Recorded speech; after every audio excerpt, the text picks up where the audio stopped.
So a while back I did a video of resealing a control valve on a Bobcat 773, and I just replaced the spool seals. And the reason I just did the spool seals is because I had to pull the spools out to repair a different problem. The valve wasn't leaking itself, but while I had the spools out, it's just a good idea to go ahead and put spool seals in.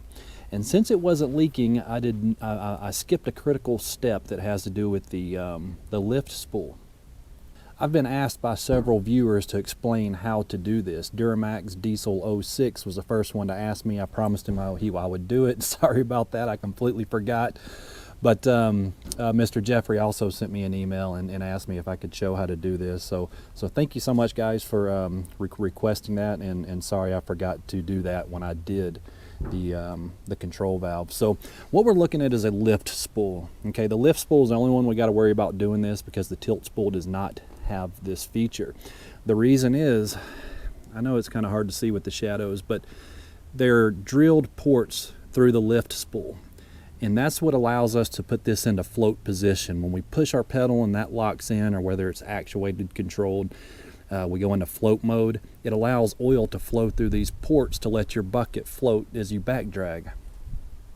And in order to make all this work, of course they can just drill from the outside here, but they also have to drill horizontally through this spool.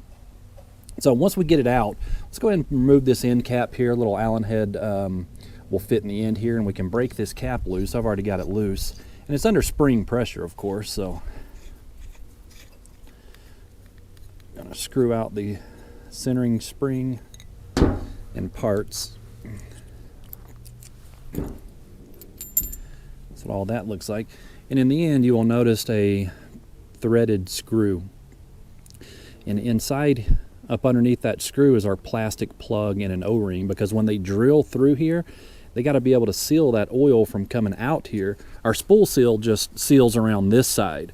Oil can still leak through here, so if you ever got one of these leaking, you definitely want to replace that, because you don't know before you take it apart if it's your plastic plug inside here, if your spool seal. So just do them both at the same time. To get this plastic plug out, I'm going to take out this little threaded screw here. You know, just put this end in the vise, or put a screwdriver through it to hold it like that, or what. I already had this one loose.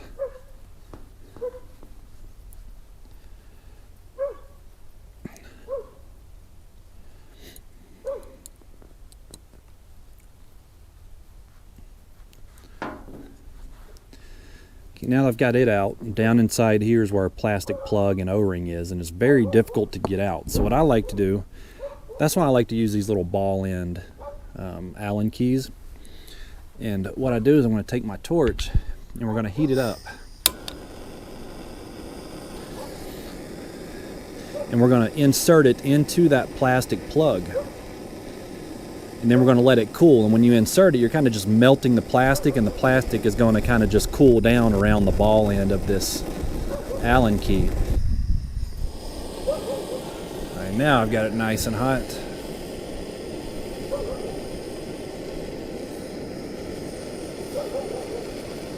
Just pushing it down into that plastic plug.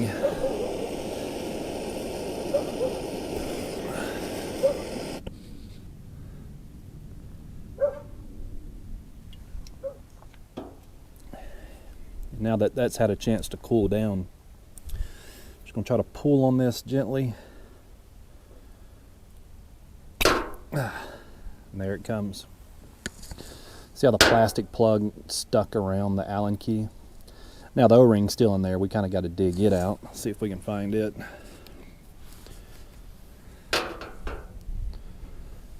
Okay, I finally got it out.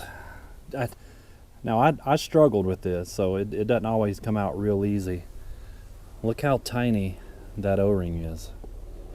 Very small O-ring, but it does fit around this plastic plug. So you're going to buy a plug and an O-ring. And just goes on the end just like that. And then when we put our new one in, of course I don't have a new one to put in. This is just a spare spool. You know, same thing. We just put it right back in the hole and press it all the way down into place. And when we put our new one in, of course I don't have a new one to put in. This is just a spare spool. You know, same thing. We just put it right back in the hole and press it all the way down into place. And when we put our new one in, of course I don't have a new one to put in. This is just a spare spool. You know, same thing. We just put it right back in the hole and press it all the way down into place. And then once we press it down into place, we can just put our spool back together. And that way we know that when we put our control valve back together that everything has been resealed and we shouldn't have any problems with this control valve leaking.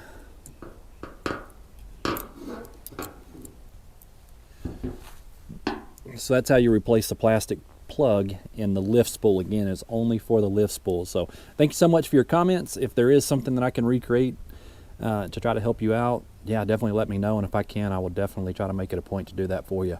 Thanks again for watching.